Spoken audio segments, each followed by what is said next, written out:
Good morning, everyone. Welcome to the Early Edge. My name is Nejad, and we are brought to you by BetMGM. Make it legendary. Well, hoping to have a legendary show for you today on BPE Friday. But let's take a look at the recap screen from the last couple of days. We had the Christmas episode, and then, of course, we had our regular episode on Wednesday. I thought this might have been 6 and 9, but we end up going 5 and 10. Mikey B does not have the banner day that he usually has. Larry goes 2-0 in NFL. SportsLine Picks go 2-0. Buckets goes 1 for 2. Just some trouble along the NBA lines, and then a little bit of college football trouble there as well. All right, well, let's turn the page. Christmas is done, but we've got New Year's coming up, and we've got our regular programming coming up, which I'll tell you about later on in this episode. But ladies and gentlemen, we got to get things started with BPE Friday.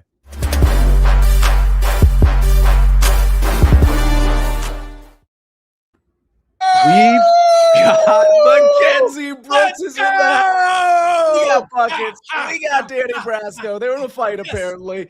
And then, ladies and gentlemen, it's Friday. I know it doesn't feel like Friday because it's just a holiday. Like, people don't know what day it is, but it's Friday, which means if you hadn't had your espresso, your double, your triple, here's your quadruple, courtesy of Chip Patterson. Good morning, see you. Good morning, Buckets. Good morning, Danny. Good morning, kids. Good morning, Ben. Good morning, Hurley Hedge fam. I hope you wrapped up everything that you needed to do because we got our eyes ahead. We are still celebrating the spirit, but we take it into the weekend. Yes, into the weekend because we don't opt out. No, we opt in. That is what we do here on the Early Edge. Bowl game picks on deck. Let's go. Yeah, let's go. Let's absolutely go. I love the flex from Danny Brasco. Mackenzie Brooks, we haven't had you in the house in quite some time. How are you? And thanks for being here. I'm so happy to be back. What a great time to get my feet wet again in Early Edge. Just been a busy football season, but it feels like things are opening up. Beautiful time of year with so many things to bet on. We have a little bit of a Christmas cold, but we're pushing through. Very happy to be here on this Friday. All right, Danny Brasco, talk to me about where you're. I love the New Year's gear already from Chip Patterson. Danny, talk to me about what you're here with today. Do we have UFC going on this weekend? Are we here with NFL? No, we're still on this long break. The UFC fans are dying right now without any fights for about 6 weeks. So we're in the hiatus, but we got NFL. We got a couple good games to talk about. A lot on the line for these ones. I'm excited to get into some football action. Merry Christmas to all. Happy Hanukkah, happy holidays. I hope everyone had a lot of love and joy in their life yesterday. All I did was clown my Penn State brother for not having a good football season. Love and joy. Love and joy. Yeah, love and joy. Well, we're going to talk about Penn State. Like, what a great season, Flynn. I mean, really, I'm so glad you picked that school. What a great decision. Hey, he's done pledging, so that's good. It's true. This is huge. We're going to talk about Penn State in just a couple of minutes because we got a lot of college football picks from Chip Patterson. But Buckets, I've been told I have to say hi to you and welcome you into the show. How are you, buddy?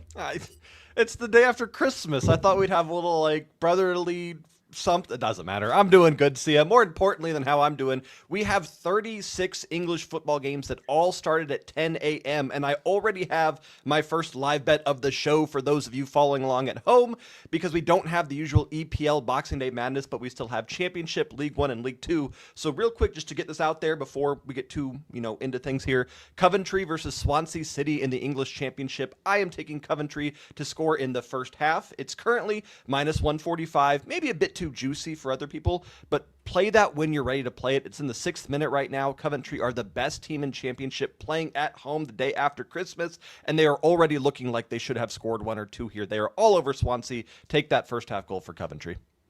And you hit your live bet on our last show on Wednesday, Buckets. You had a live bet that a lot of people tailed. So hopefully this one hits as well. Chip, before we get into Buckets' first pick of our show, Mark Buckholz says, I need Chip's thoughts on CMU Northwestern. Any thoughts there, Chip? Very, very, very big number for Northwestern to cover in an actual football game.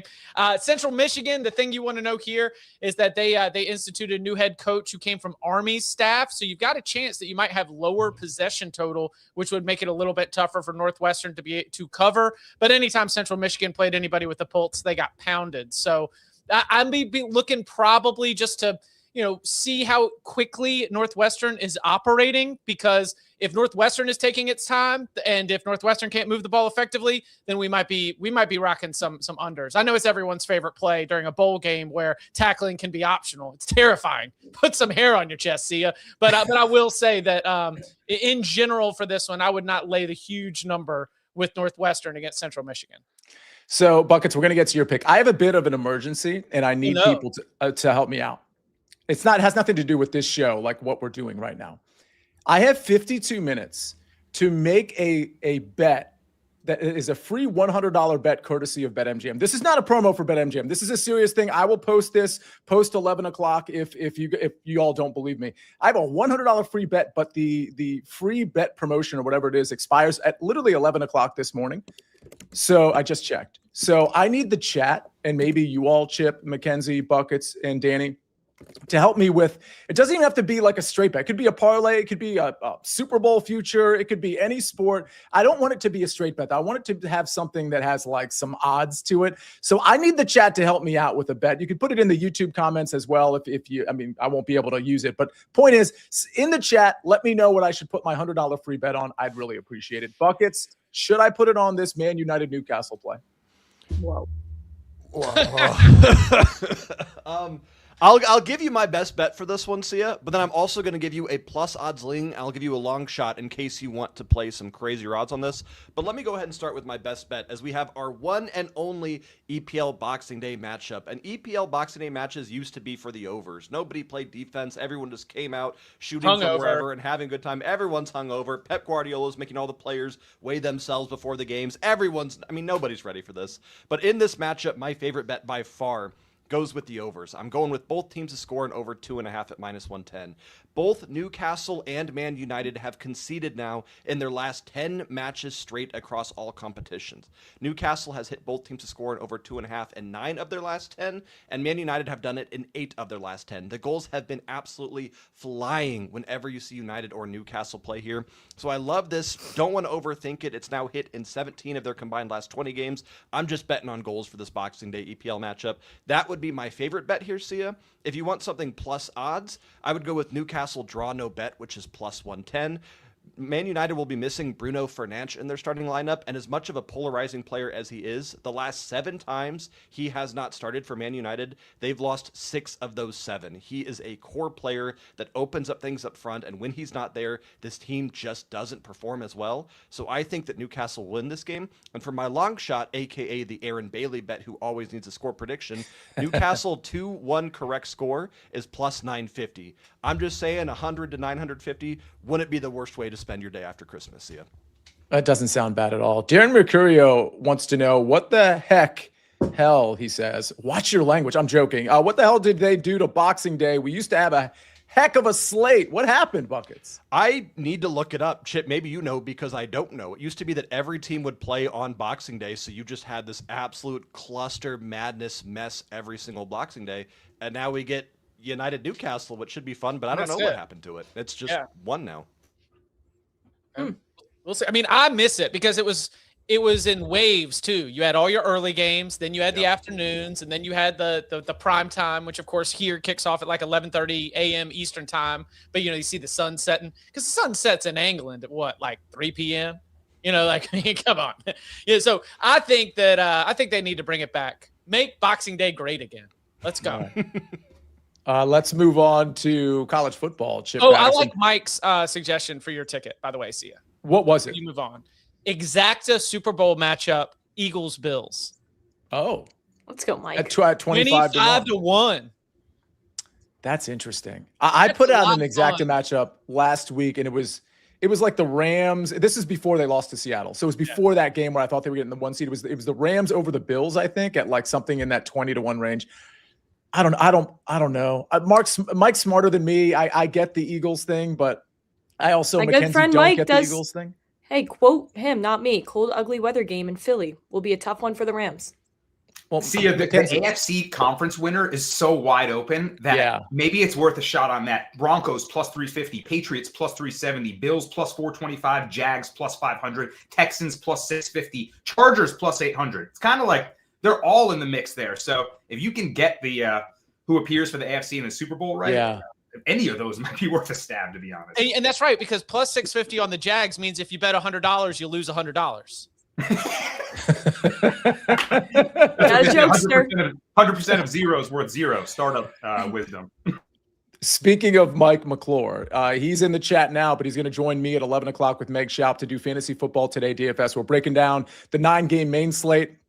I will coax Mike into talking about the 2-game Saturday slate as well. But we're going to be covering that at 11 o'clock on the Fantasy Football Today YouTube channel. And then back on this channel at 3 o'clock, it's the NFL Prop Show. Claudia can't make that one, but it's going to be me, Prop Stars, and Dave Richard again at 3 o'clock on the SportsLine YouTube channel talking about Week 17 NFL props. Let's talk about college football. Chip Patterson, I've got a follow-up question for you, Mackenzie. I do want to get your take on Georgia Tech BYU because I actually have an opinion there. Chip, talk to me about 3 plays for college football. Yeah, let's start on Friday where we've got one of my favorite system plays, which is to take PJ Fleck in a bowl game. And it's amazing, y'all. He seems to always have the perfect game plan. I mean, just a really good scout. I mean, I don't know. I mean, that's how you go 6-0 in bowl games. That's how you're 7-2 at Minnesota, 7-2 overall in bowl games. Remember, he started his career at Western Michigan.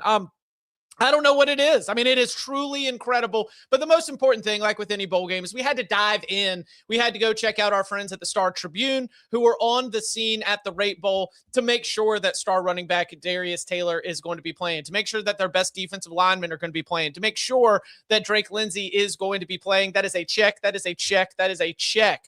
On the other side, we got a New Mexico team that was really one of the great surprises. But have you seen what's been happening to these Mountain West teams in the bowl game? I think there is a much wider gap here than when we take in PJ Fleck's bowl supremacy. I think that Gophers minus this short number. And by the way, this has moved against me, right? I mean, this is like a 3.5 on open that has just continued to move towards New Mexico. I get it from a big picture. I think Jason Eck is a good coach. But here, I think this is the wrong opponent, wrong caliber of opponent for the Lobos. So I will take Minnesota minus the short number. Kickoff around 4:30 p.m. Eastern time here on Friday. Then on Saturday, might have a little weather up in the Northeast. Pinstripe Bowl is going to be one thing I have an eye on. But the thing that's got my attention is not the weather report, but it is the availability report. Because while the Clemson Tigers, again, kind of like PJ Fleck, have their own sort of big picture, like, thing that they can go for. You think it's a lost season, but Dabo Swinney is great at bringing out the motivation when it seems like motivation's going to be gone. They have won a postseason game, at least a postseason game, 14 straight years.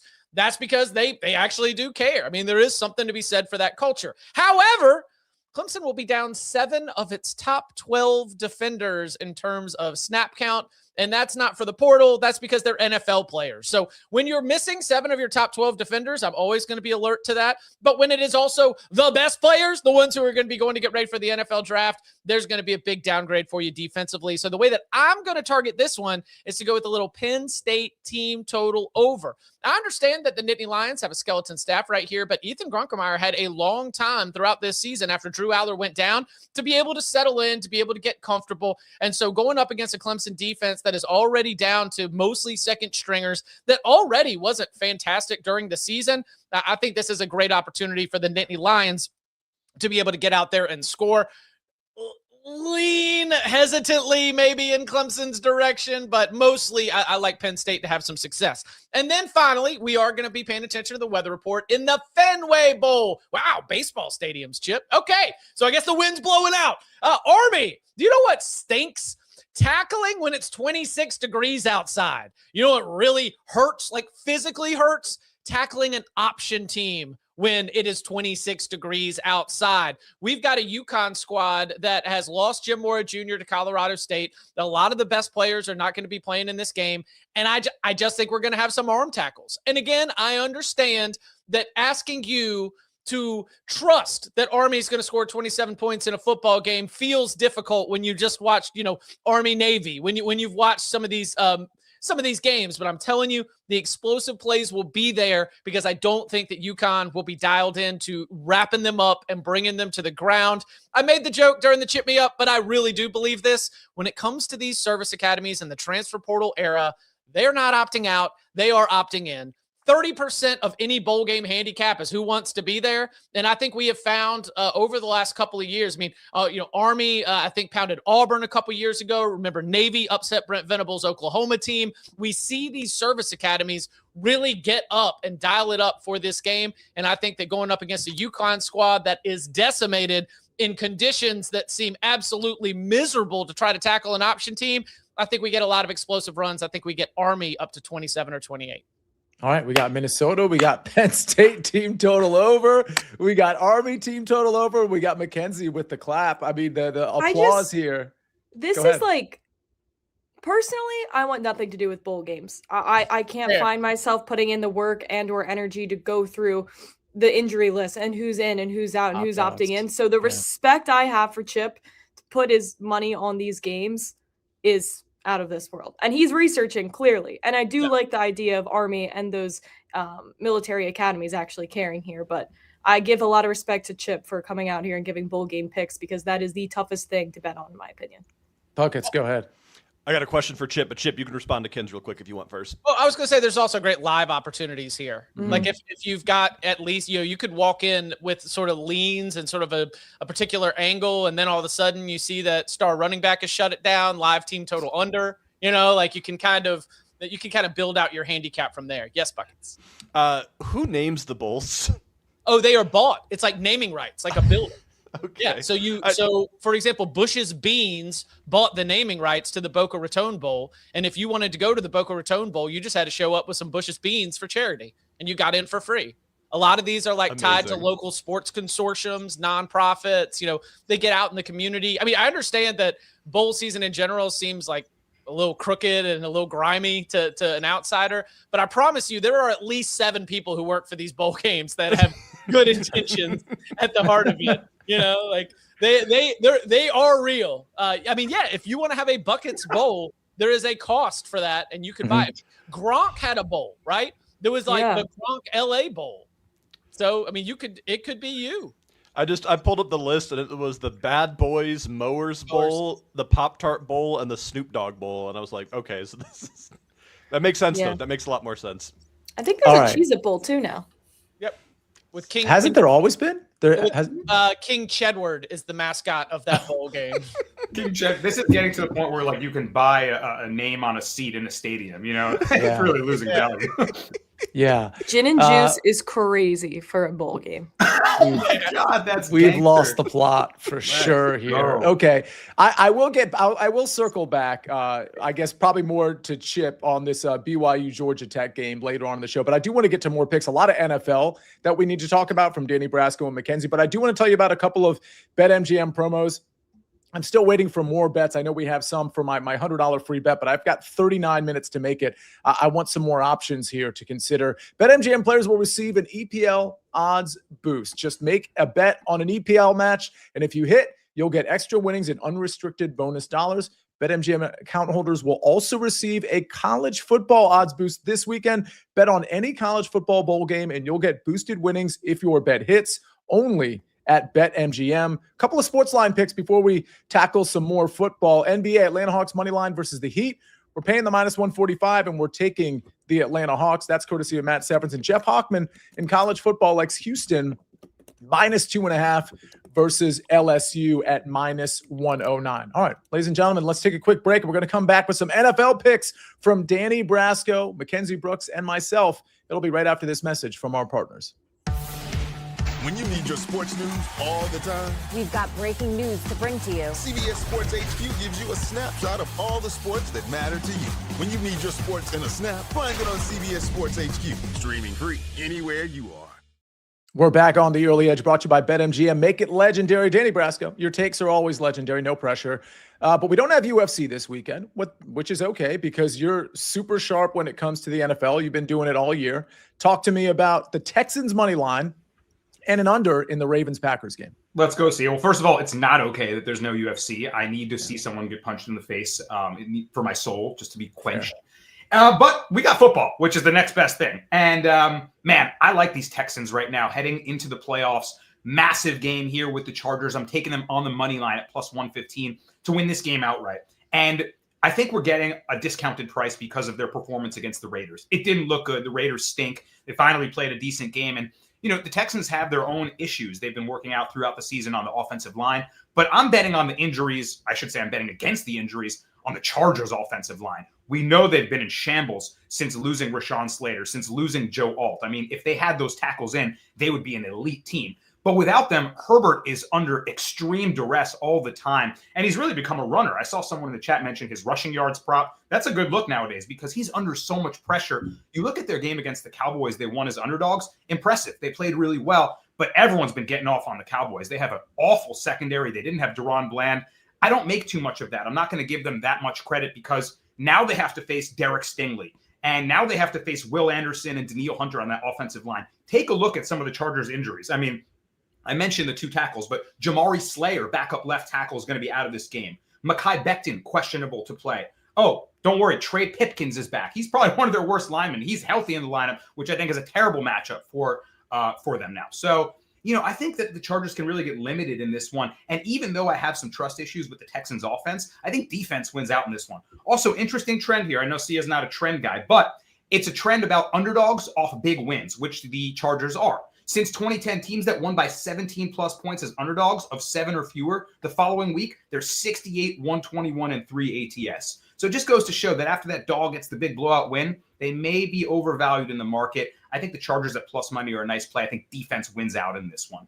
Next up, guys, we're talking defense. We're talking injuries. We got to talk Ravens-Packers because, my goodness, I think the market is telling us that we are going to get Malik Willis versus Snoop Huntley. And that's going to be an under 40.5 all day long. I mean, you have to play the under if we get those two. Even if Jordan Love plays, I still like the under in this one. It looks like Lamar Jackson is doubtful. We see trade rumors swirling around now. I really don't think he's going to play this game. Like, what would be the point?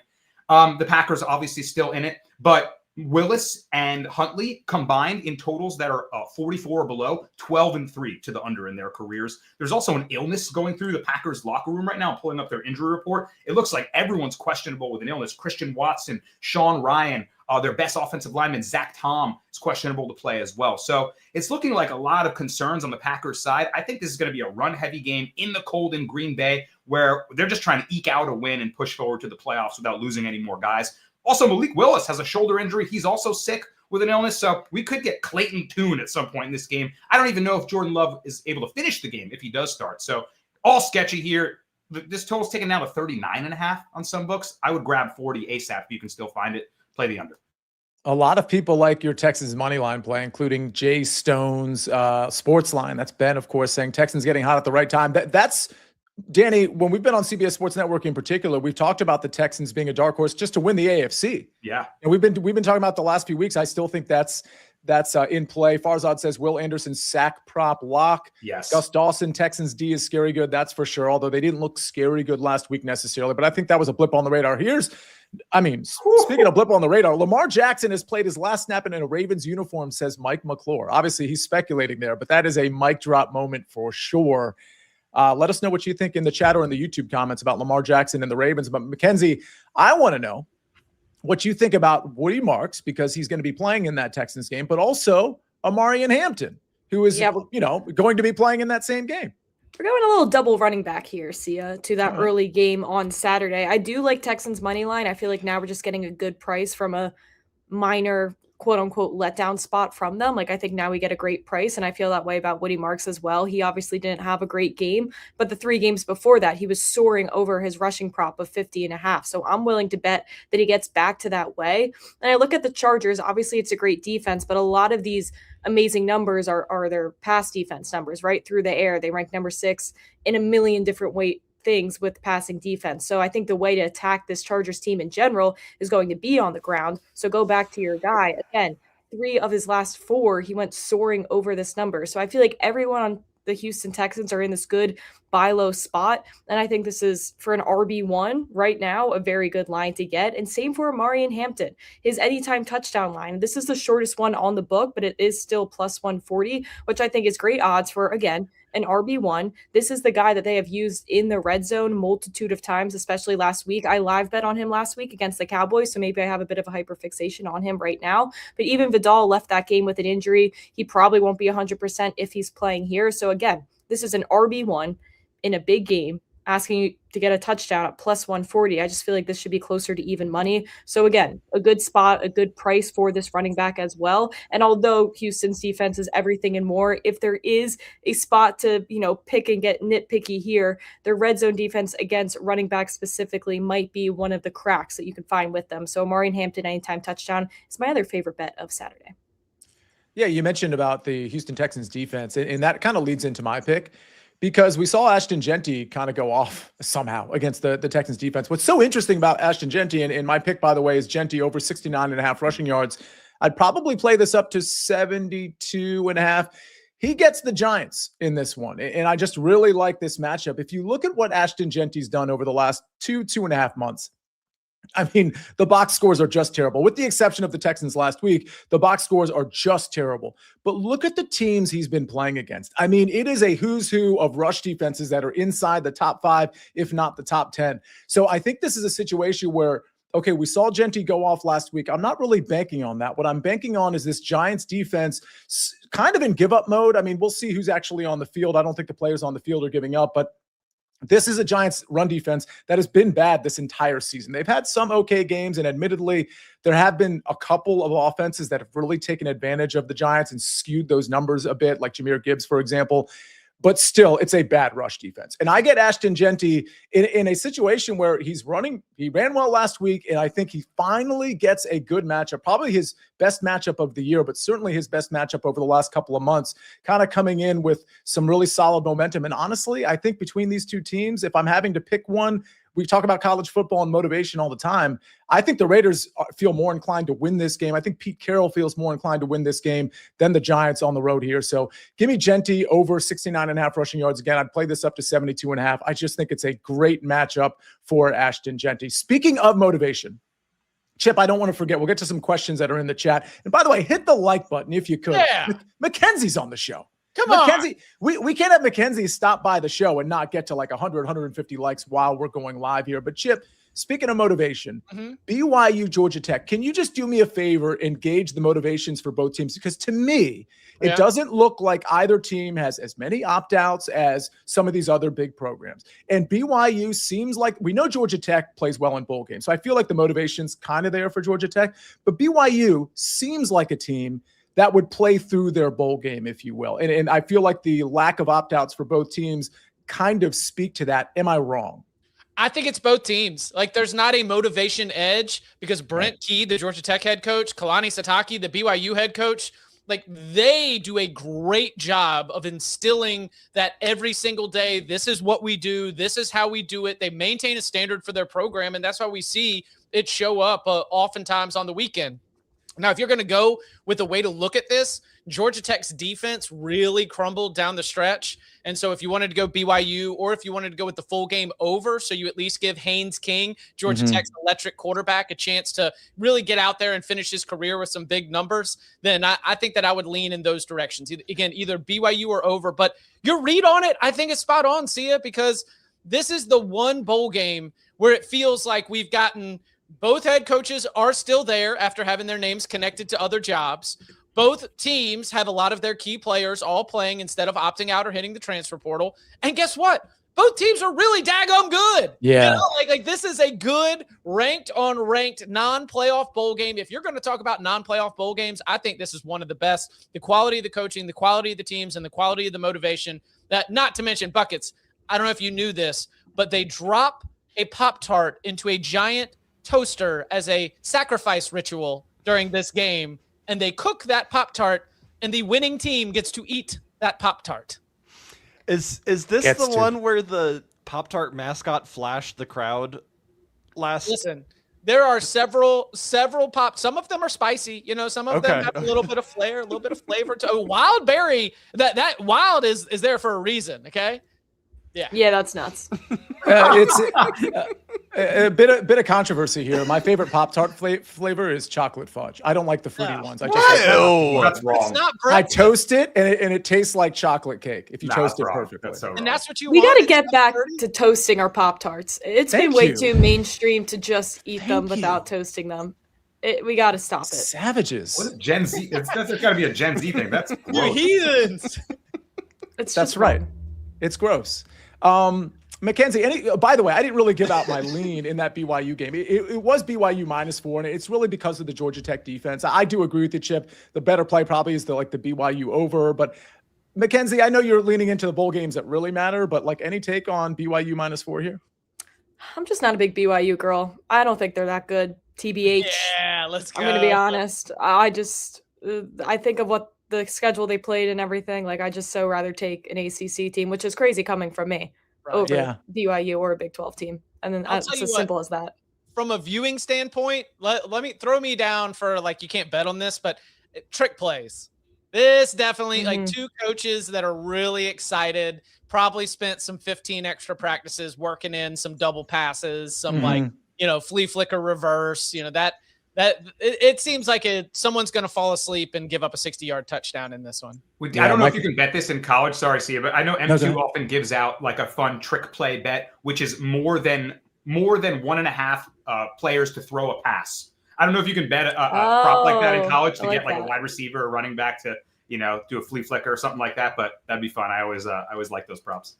A lot of people saying BYU is overrated, which might be true. But I mean, their only losses were to Texas Tech twice. I'm just saying. I get it's a soft schedule, but I mean, I feel like they're. Yeah. I'm going to back off. They got killed by them. I'm absolutely destroyed. But Texas Tech's a really good team. We're not talking about Do Texas we know Tech that? caliber teams. Oh, that's interesting. Do we know that? Because okay, their best wins are against the 40th ranked power ranked team. See, this is why you need to be following Mackenzie Brooks and following all the stuff she's doing on CBS Sports HQ because, Chip, is Texas Tech a good team? I think Texas Tech is a good defense. I think Texas Tech is remember Les Miles' LSU teams, which had just freaks on defense that were all going to the NFL, but offensively it was kind of I hope one of these plays goes for 40 yards. When they get into red zone scoring opportunities, they don't do a good job of scoring touchdowns. They win games 26-7 when it should be 40-7. They're they don't do all of the tiny things well offensively. And I think that could be a real problem against Oregon in that Orange Bowl matchup. But defensively, I think they are 100% there. They look like a freak SEC defense with all their edge rushers and defensive linemen. But can I say, and I agree, and I'm already, Texas Tech Twitter has found me and has killed me already, so we might as well just double down. I feel 70% of their success is the money they spent, the NIL, the actual talent, some freak athletes that they have on this defense. But then 30% of it to me is the Big 12 offenses in general are literally down from last season. All of them. All of them are averaging less points in general. So yes, it's Big 12 competition and some will say that's weaker, but literally just from last year to this year, that conference's offenses are worse. So I don't know. I'm so willing to be wrong. And again, I'm willing to pay to find out against Oregon, but I just am yet to have a reason to believe in this team yet. All right. Buckets, we got some questions for soccer. One from Andrew Stanek, who is apologizing for somebody. He says, Buckets, sorry I let you down on the Dortmund pick last week. I'm back with AFCON, Nigeria versus Tunisia. Nigeria and both teams to score +2.5 for tomorrow. Any thoughts? First of all, Andrew, do not apologize for giving out a play that you believed in that also statistically should have hit. He was on both teams to score an over 2.5 with Dortmund Gladbach. It was a good bet. I did the same thing. No apologies needed. Second, for this matchup between Nigeria and Tunisia, I do not like both teams to score an over 2.5. I do like just both teams to score. That's already +120 on MGM, so I'm not trying to get too fancy with it because right now you got the best two teams in Group C for AFCON and a group of 4 where the top 2 qualify. This is a match that to me screams a 1-1 draw because neither team is going to be upset with splitting the spoils here. In this group, these two teams are going to win out easily. It's Tunisia, Nigeria, Tanzania, and Uganda. Both teams are going to dominate Tanzania and Uganda. So then it's just how do we both kind of figure out things against each other? I don't see a world where either team needs to win here. It's one of those frustrating ones where a draw is a good result for both sides. So I personally would just take both teams to score, especially since we're getting already +120 on that. But I think that's a great shout. I would just stay off the over. I'm betting draw right now. All right. Draw is +210. Sold. Love it. We have Mike in the chat who I'm trying to catch up to to what he's saying because there's a lot of activity in the chat, which is absolutely great. It sounds like Mike likes the Ducks quite a bit. Do we have, Mackenzie, it sounds like you're on the Ducks. Yeah. Okay. Yeah. We're all on the Ducks. Yeah. I don't think you'll see like the most explosive version of Oregon and their offense. I do think Texas Tech's defense is good, but again, like I just don't think they have the offensive firepower to keep up with the Ducks. All right, Chip. Yeah, I mean, the Dante Moore over Baron Morton by gulfs. Like if you do think that Texas Tech is going to keep this thing a little bit lower scoring, okay, well, someone's got to go score a touchdown in the fourth quarter. And remember when it was pouring rain in Iowa City and Dante Moore stepped up after they weren't able to throw the ball all game and he just delivered like the 4 passes that you needed to win 18-16. I trust him so much more at the fringes and at the margins. So yeah, I think Oregon's going to win the football game. So 1.5, 2, but whatever it's going to be, I'll take the Ducks in that one. I think we get 3 Big Ten teams into the semifinals. A couple more questions before we get to the recap screen. Buckets from Giuseppe. Thoughts on Juventus money line in under 3.5 for tomorrow? It's -110. Well, I haven't even looked at tomorrow's Serie A. Let me see who they are playing. Also, real quick, Chip, congratulations, Fiorentina. First win of the season, 5-1 against Udinese. Are you kidding me? Absolutely beautiful. Did you see the red card at the very beginning of the match when the goalie took him out, Moise Keane? I was like, let's go, floodgates. We're working on goal differential now. And they did. Now we're going to win, and we're just going to keep pounding them. I had both teams to score that game, so I saw that red card, and I was like, I swear, if Fiorentina keeps a clean sheet after the season they've had. Sorry, Sia. Giuseppe, looking at the matchup, they're playing Pisa, which is the second worst team in Serie A, only ahead of Fiorentina, and only ahead of them by 2 points somehow. I actually like this bet. I haven't really looked at lineups. I haven't dug into it too much, but Pizza is a team that is kind of playing for these. They're not playing to win. They're playing not to lose. They're sitting back. They're parking the bus. Only 12 goals scored over 16 games. This is a team that lives for that 0-0 or 1-1 kind of matchup, or 1-0. Juventus finally finding a good bit of form. Yildiz has looked great. Vlahovic is kind of finding his scoring boots again. I like this because Juventus wins this one 2-0 in my book. All right. Kev Kolb 22 says, longtime listener via Spotify. First time in the chat. Thanks to Christmas break from work. Keep up the good work, guys. Always entertaining and informative. Really appreciate that, Kev Kolb. Thanks for being in the chat as well. Brasco, before we get to the recap screen, anything NFL or UFC Paramount Plus related we need to get to? Well, I got actually a future for you. NFL wise, I saw someone in the chat talking about a Will Anderson sack prop, which it's hard not to like. A lot of the time, I like to, because I gotten burned on picking the leading sack guy on a team, the guy that's leading his team in pressures. A lot of the time, his pressure creates the sack for the other guy. You get the defensive end that forces the QB to step up, and then the defensive tackle, like maybe Sheldon Rankins, can get a big sack at plus money instead of laying like a Will Anderson full sack over 0.75 at like minus money, minus 150 or something. Maybe look to play like Henry To'o, my favorite name in the NFL, or like a Rankins, or someone who can get half a sack at big plus odds instead of laying the number one guy, because Herbert is going to be under duress. UFC-wise, people were asking me in the Discord about futures I like, and I don't think Gippers is here in the chat today, but he had probably my favorite future, and that's Weili Zhang to be strawweight champion at the end of 2026. She just moved up to flyweight to face Valentina Shevchenko. She got just dogged by the GOAT. And Valentina said, I'm bigger than you. I'm stronger than you. I'm going to wrestle you. And she dominated her for 5 rounds. Weili does not belong at 125. She goes back down to 115. Not sure who's beating her. She's the strawweight GOAT, in my opinion. If she goes back there, she's winning. She'll be the belt holder at the end of 2026 for plus 250 odds. The way you just said that, it reminded me of Stuart Smalley, very old school reference. She's big enough, she's strong enough, and gosh darn it, people like her. Buckets, go ahead. I got one more question, Sia. Did you decide what you're putting that free 100 on? No. Because if you find a way to turn that 100 into 375,000, I can buy the naming rights to a bowl game. So it would be a nice little Christmas present from you to me if you could find a way to make the Wait, how much do I need? 375,000, yeah. Oh my God. And I figured they do the little Pop-Tart shtick. We need a shtick for my game. We'll have the winning quarterback gets to put on a full plate of knight armor and joust against me, going all the way across the field, meeting in the middle there. Kind of a fun little, Just forget the football game. Let's just do that. That could be the bowl. If someone could please produce the AI version of that so that we can see how that actually looks. Or if somebody wants to send me $375,000, we can just do the real thing. That's another option. Easier. Buckets, have you ever been to the restaurant Medieval Times? That's made for you. No, but Ohio has a massive Renaissance fair every year, and I go every year and I ask the Knights if I can use their stuff. They always say no. And they know me now to where I walk up and you can see certain guys kind of, I'm sitting there with like a giant turkey club and my stein of beer, and I'm like, Tony, and I'm walking. Chip, go ahead. Oh, I was just going to say so the Duke's Mayo Bowl buckets, the winning coach has a big tub of mayo dumped on them. Oh. And when Maryland played NC State a few years ago, the final score was 16-12. Okay.